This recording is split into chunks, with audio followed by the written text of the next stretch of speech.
స్వాగతం.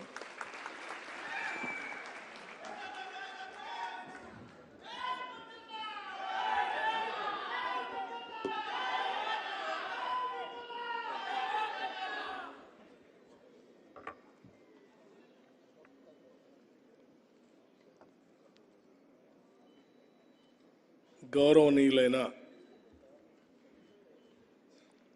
రాష్ట్ర ముఖ్యమంత్రి వర్యులు శ్రీ రేవంత్ రెడ్డి గారికి, అట్లాగే గద్దరన్న ఫౌండేషన్ పెట్టి ఫౌండేషన్ ద్వారా గద్దరన్న ఆలోచనలు ముందుకు తీసుకొని పోవాలని ప్రయత్నం చేస్తున్నటువంటి వారి తనయుడు సూర్యం గారికి, తల్లి గారికి, గద్దరన్న శ్రీమతి గారికి, అట్లాగే వెన్నెలమ్మ గారికి, కుటుంబ సభ్యులందరికీ, అట్లాగే ఈ కార్యక్రమాన్ని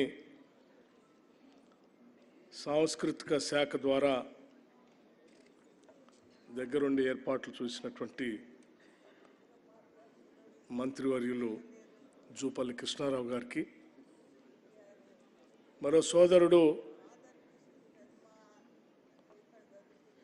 మిత్రులు మంత్రివర్యులు పొన్నం ప్రభాకర్ గారికి,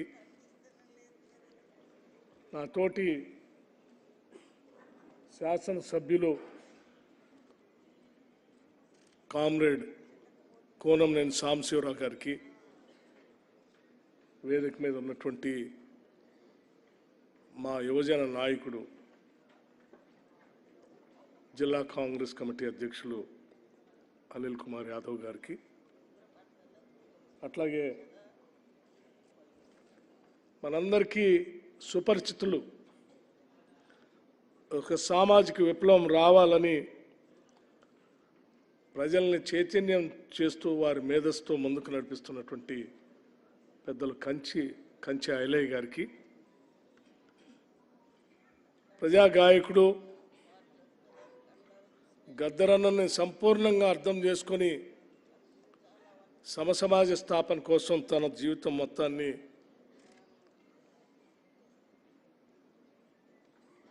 పాటల రూపంలో బయటికి తీసుకొస్తున్నటువంటి జయరాజ్ గారు, అట్లాగే మనందరికీ తెలిసినటువంటి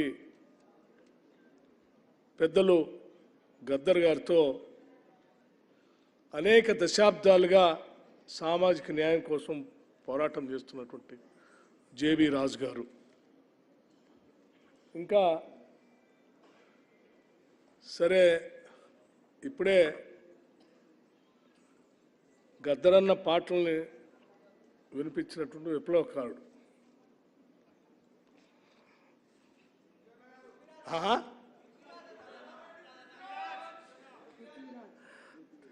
పృథ్వీరాజ్ గారికి, వేదిక మీద ఉన్నటువంటి మా జిల్లా కాంగ్రెస్ కమిటీ అధ్యక్షుడు శంకర్ నాయక్ గారికి, ఇంకా ఇతర పెద్దలందరికీ, మేధావులు చాలామంది ఉన్నారు, ప్రగతిశీల భావాలు కలిగినటువంటి వ్యక్తులు చాలామంది వేదిక మీద ఉన్నారు. గద్దరన్న జయంతిని పురస్కరించుకొని ఈరోజు రాష్ట్ర ప్రభుత్వం, ముఖ్యంగా ముఖ్యమంత్రి గారు ఈ జయంతి కార్యక్రమాన్ని అధికారికంగా రాష్ట్ర ప్రభుత్వం తరఫున చేయాలని చెప్పి ఆలోచన చేసి జియో ఇచ్చి అధికారికంగా నిర్వహిస్తున్నటువంటి ఈ సందర్భంలో కార్యక్రమానికి విచ్చేసినటువంటి గద్దరన్న అభిమానులకి, ఆయన ఆలోచనలు ముందుకు తీసుకుని వెళ్ళాలని ఆలోచిస్తున్నటువంటి స్నేహితులకి, పాత్రికేయ మిత్రులకి అందరికి కూడా ముందుగా నా హృదయపూర్వకమైనటువంటి నమస్కారాలు తెలియజేస్తూ, గద్దరన్న గురించి మధు యాష్కి గౌడ్ గారు ఆయన ఆలోచనల్ని పరిపరి ప్రాంతాలకు ఏ రకంగా తీసుకెళ్లాలో కూడా దగ్గరుండి తీసుకెళ్ళినటువంటి సోదరులు మధు యాష్కి గౌడ్ గారు, అట్లాగే మీ అందరికీ నా నమస్కారాలు తెలియజేస్తా ఉన్నాను. ముందుగా గద్దరన్న జయంతి చేయటం అంటే ఏదో ఆయన బర్త్డే సెలబ్రేషన్ చేయటం కాదు. గద్దరన్న ఆలోచనల్ని, గద్దరన్న భావజాలాన్ని, గద్దరన్న ఈ సమాజంలో ఏ మార్పు రావాలని కోరుకున్నాడో ఆ మార్పు కోసం చేస్తున్న కార్యక్రమం ఇది. ఈ రాష్ట్ర ప్రభుత్వం గద్దరన్న ఆలోచనలు ముందుకు తీసుకొని పోవటం కోసం, ఆయన భావజాలాన్ని అమలు చేయటం కోసం ఈ రాష్ట్ర ప్రభుత్వం అధికారికంగా ఆయన జయంతి కార్యక్రమాన్ని చేస్తూ ఉంది. ఇది చాలా గొప్ప విషయం. ఎందుకంటే పాలకులు, ప్రభుత్వాలు ఎప్పుడు కూడా సమాజంలో ఉన్నటువంటి సమస్యలపైన పెద్దగా దృష్టి సారించకుండా రకరకాలైనటువంటి వారి సొంత స్వలాభం కోసం పనిచేస్తున్నటువంటి ప్రభుత్వాలు మనం చూసాం గతంలో. కానీ అటువంటి ప్రభుత్వాలకు భిన్నంగా ఈరోజు సమసమాజ స్థాపన కోసం గద్దరన్న చేసిన ఆలోచనలు అమలు చేయటం కోసం ఇందిరమ్మ రాజ్యం ముందుంది అని చెప్పడం కోసం ఈరోజు గద్దరన్న గారి ఆలోచనలు తీసుకొని పోవడం జయంతి కార్యక్రమాలు చేస్తా ఉన్నాం. ఈరోజు ఇందిరమ్మ రాజ్యం అధికారంలోకి రావటానికి గద్దరన్న గారి కృషి కూడా ఉంది. కొద్ది కాదు, బాగా ఉంది. ఈ రాష్ట్రం ఏర్పడటానికి ఆయన కృషి ఉంది.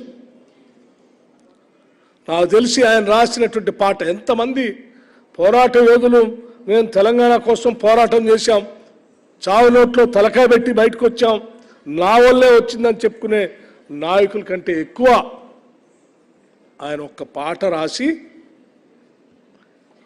డాష్ ఎక్కి అడిగేస్తూ ఆ పాట పాడితే రాష్ట్రంలో ఉన్నటువంటి ప్రజానికం మొత్తాన్ని కదిలించింది. ఆ పాట పొడుస్తున్న పొద్దు మీద నడుస్తున్న తెలంగాణ ఆయన నడిపించాడు.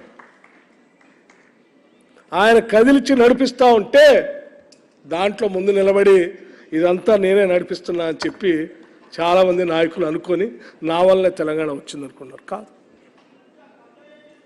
ఆయన సమాజాన్ని కదిలిస్తే, ఆ సమాజం పోరాటం చేస్తే ఆ పోరాటాన్ని గుర్తించి కాంగ్రెస్ పార్టీ తెలంగాణ రాష్ట్రాన్ని ఇచ్చింది. ఆయన తీసుకొచ్చినటువంటి విధానం కానీ అని చెప్పారు మన జయరాజ్ గారు. ఇప్పుడే ముఖ్యమంత్రి గారు సరే కొన్ని అర్జెంట్ అవసరాలు ఉన్నాయి, నేను కొద్దిగా మీరు మన్నించాలి, కొద్దిగా సమయం ఎక్కువ తీసుకుంటాం, ఒక 5 నిమిషాలు.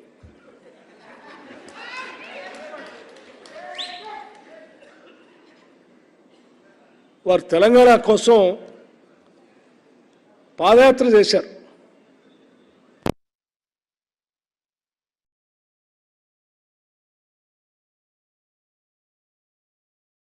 ఆయన పాదయాత్ర చేశాడు, చేసి పెద్ద ఎత్తున తెలంగాణ సమాజాన్ని కదిలిచ్చాడు, నడిపించాడు కూడా.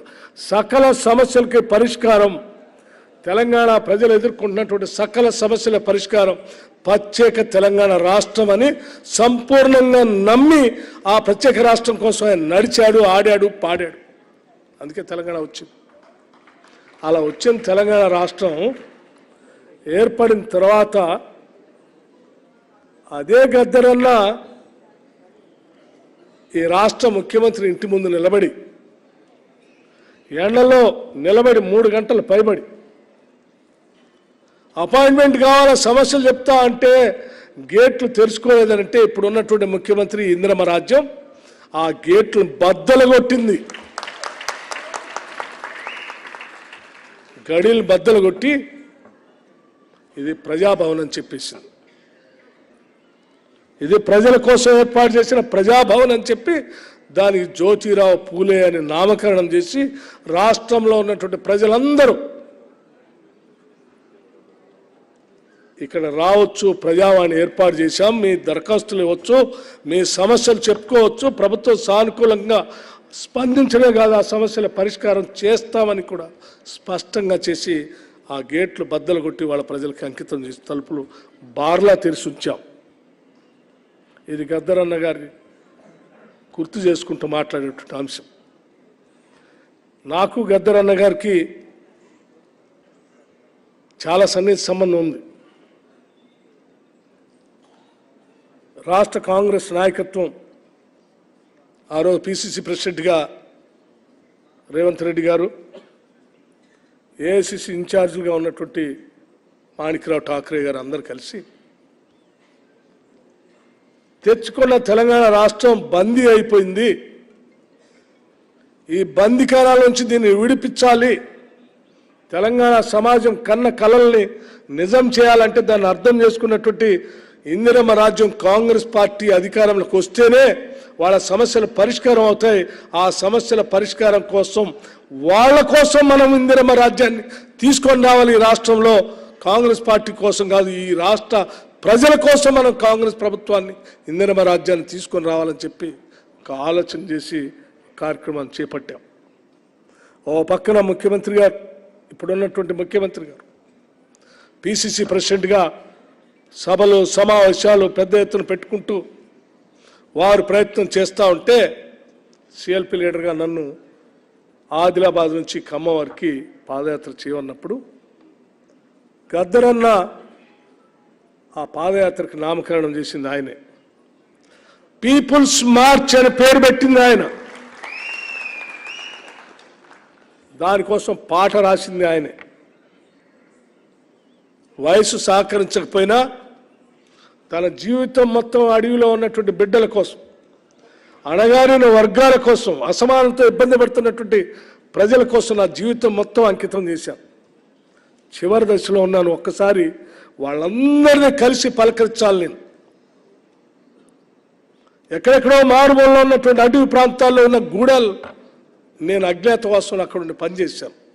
వాళ్ళని కూడా కలవాలి, నీ పాదయాత్రలో నేను కూడా నడుచుకుంటూ వస్తాను అక్కడి నుంచి అని చెప్పి అక్కడి నుంచి పాపం ఖమ్మం వారికి నడిచారు. వారు కూడా ఆరోగ్యం సహకరించిపోయిన మండుటెండలు కలిసిన పరిస్థితి దగ్గర పాత జ్ఞాపకాలు, ఆయన పాడిన పాటలు, ఆయన కలిసిన స్నేహితులు, ప్రజలు చెప్పిన సమస్యలు అన్నీ చెప్తూ ఒక మాట చెప్పాడు మా అందరికి.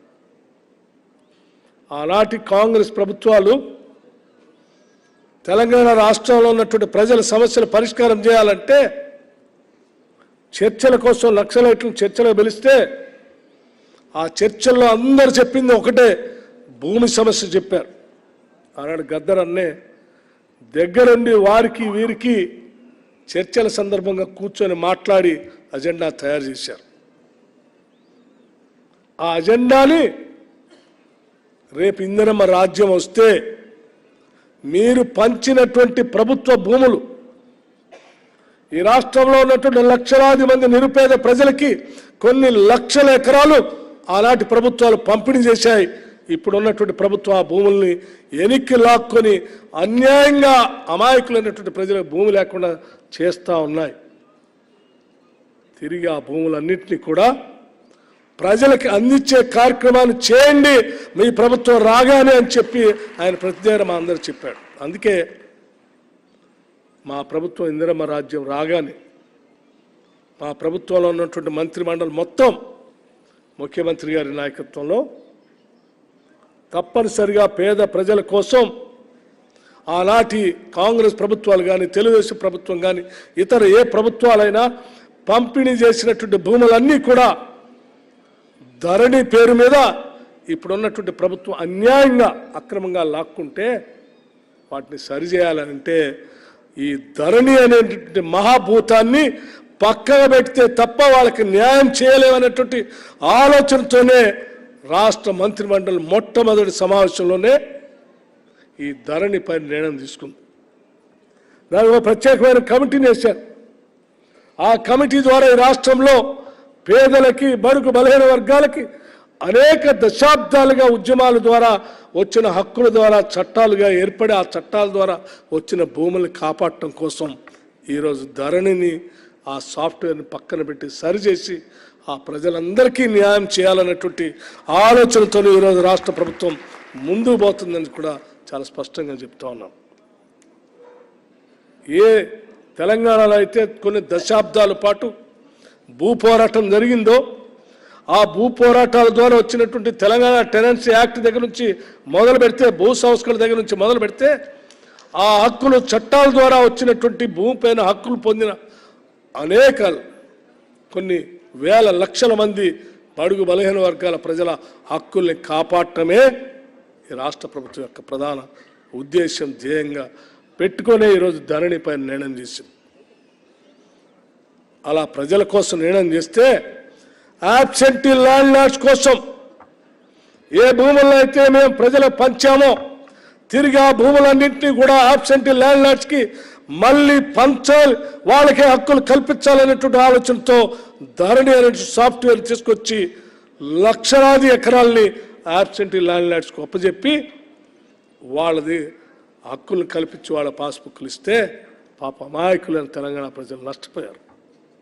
న్యాయం చేయటం కోసం రాష్ట్ర ప్రభుత్వం ఇప్పుడు ప్రయత్నం చేస్తూ ఉంటే వాళ్ళు ఏ భూస్వాములు ఏ యాబ్సెంటీ ల్యాండ్ లార్డ్స్ కోసం వాళ్ళ కోసం పోరాటం చేస్తూ ఉంటారు. తెలంగాణ ప్రజల కోసం ఈనాటి ఇందిరమ్మ రాజ్యం పనిచేస్తాం. ఇది ఆనాటి ప్రభుత్వానికి ఈనాటి ప్రభుత్వానికి ఉన్న తేడా. ఈ ఆలోచన ఒక్కటి చాలు గద్దరన్న ఆలోచనల్ని అమలు చేయటం కోసం ఇందిరమ్మ రాజ్యం ముందుకు పోతుందని చెప్పడానికి. గద్దరన్న చెప్పిన ప్రతి అంశాన్ని సమసమాజ స్థాపన కోసం కానీ లేకపోతే చాలామంది గద్దరన్నని తెలంగాణలో మెదక్ జిల్లాకో ప్రాంతానికో లేకపోతే ఒక వర్గానికో పరిమితం చేయడం కోసం కూడా చాలామంది ప్రయత్నం చేశారు. నాకు తెలిసి గద్దరన్న తెలంగాణ రాష్ట్రంలో పుట్టడం మనందరి అదృష్టంగా నేను భావిస్తా ఉన్నాను. అతను విశ్వమానవుడు, అతను కులాలకి మతాలకి ప్రాంతాలకి అతీతుడు. అతను ప్రపంచవ్యాప్తంగా ఉన్నటువంటి పేదలు తాడితులు బాధితులు అందరి కోసం ఆలోచన చేసి రాసిన గొప్ప తాత్వికుడు. అటువంటి తాత్వికుడు ఒక శతాబ్ద కాలంలో ఈ దేశంలో ఇంతవరకు పుట్టలే. అలా పుట్టినటువంటి మహానుభావుడు అది తెలంగాణలో మన ప్రాంతంలో పుట్టడం మనందరూ అదృష్టంగా మేము భావిస్తూ ఉన్నాం. ఆయన ఆలోచనల్ని, ఆయన భావజాలాన్ని, ఆయన పుస్తకాల్ని, ఆయన రచనల్ని, ఆయన పాటల్ని అన్నింటినీ బతికిస్తాం. ఇవాళ గద్దరన్న భౌతికంగా మనందరి మధ్య లేకపోవచ్చు, కానీ ఆయన పాడిన ప్రతి పాట, ఆయన రాసిన ప్రతి పాట చిరస్థాయిగా ఉండేటట్టుగా అందరం ప్రయత్నం చేద్దాం. ఒక పక్కన ఫౌండేషన్ ప్రయత్నం చేస్తుంది, ఇంకో పక్కన ప్రభుత్వ పరంగా మేము కూడా వాటిని బతికించడానికి కావాల్సిన సహాయ సహకారాలు అన్నిటి కూడా సంపూర్ణంగా అందించడానికి సిద్ధంగా ఉన్నాం. చాలా విషయాలు గద్దరన్న గారి గురించి కానీ ఆయన ఆలోచనలను ముందుకు తీసుకొని పోవటం కోసం కానీ ఈరోజు అతి తక్కువ సమయంలో ఈరోజు ఆయన జయంతి కార్యక్రమాన్ని ఏర్పాటు చేశాం. కానీ ఆయన సంబంధించినటువంటి మనుషులు దేశవ్యాప్తంగా అనేక రాష్ట్రాల్లో ప్రపంచవ్యాప్తంగా కూడా ఉన్నారు. వాళ్ళందరికీ కూడా కొద్ది రోజుల తర్వాత ఫౌండేషన్ తరఫునో ప్రభుత్వం తరఫునో ఒక మంచి కార్యక్రమాలను ఏర్పాటు చేసి దాంట్లో వాళ్ళందరినీ ఇన్వాల్వ్ చేసే కార్యక్రమం కూడా చేయాలని కూడా మేమందరూ ఆలోచన చేస్తాం. దానికి సంబంధించి మంచి ఆలోచన చేస్తున్నటువంటి ముఖ్యమంత్రి గారు వారే మనసు విప్పి మీ అందరితో మాట్లాడతారు. అట్లాగే ఈరోజు అనేక ప్రాంతాల్లో ఉన్నటువంటి పేదలకు సంబంధించిన ఇళ్ల స్థలాల గురించి కూడా ఆయన అడుగడుగున చెప్పినటువంటి మాటని మేము గుర్తుపెట్టుకున్నాం. ఈరోజు కాంగ్రెస్ పార్టీ ఆధ్వర్యంలో ఇందిరమ్మ రాజ్యంలో ఇళ్ళు లేనటువంటి ప్రతి పేద కుటుంబానికి ఇళ్ళు ఇవ్వాలనేటువంటి ఆలోచన కూడా ఈరోజు రాష్ట్ర ప్రభుత్వం చేస్తాం. చదివించడానికి కావాల్సిన కార్యక్రమాలు చేస్తాం. ఆయన ఆలోచనల్ని సంపూర్ణంగా అమలు చేసేటువంటి కార్యక్రమంలో రాష్ట్ర మంత్రి మండలి మొత్తం రాష్ట్ర ముఖ్యమంత్రి గారి నాయకత్వంలో సంపూర్ణంగా మేమందరం ముందుకు తీసుకొని పోతామని, ప్రగతిశీల భావాలతో ఈ రాష్ట్రాన్ని ముందుకు నడిపిస్తామని, మాకు ఎటువంటి భేషజాలు లేవు. కేవలం అందరి ఆలోచన ఈ రాష్ట్రాన్ని ముందుకు తీసుకొని పోవటం ఎలా, ఈ రాష్ట్ర అభివృద్ధిని ఎట్లా తీసుకొని పోవాలి, ఈ రాష్ట్రాన్ని ప్రగతిశీల భావాలతో ఈ దేశంలో ఉన్నటువంటి మిగతా రాష్ట్రాలతోనే కాదు ప్రపంచంతో కూడా పోటీ పడేటట్టుగా ఈ రాష్ట్రాన్ని ముందుకు తీసుకొని పోవాలన్నది మా అందరి ఆలోచన.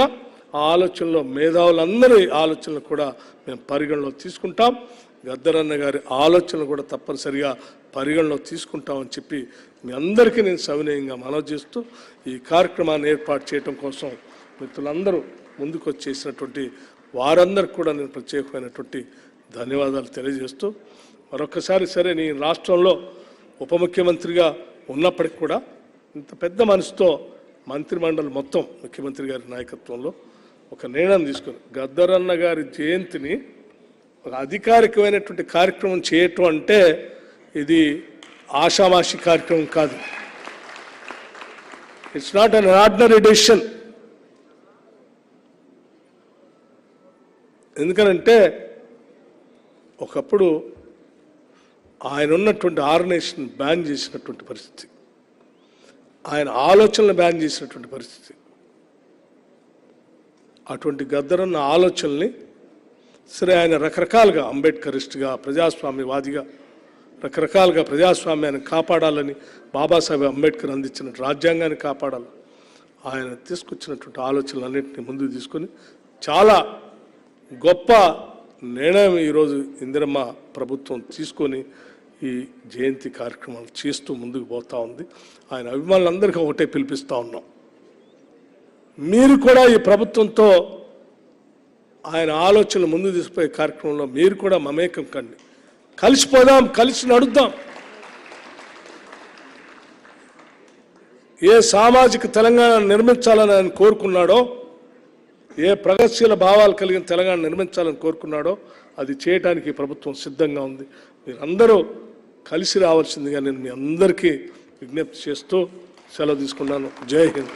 Thank you very much. ధన్యవాదాలు సార్.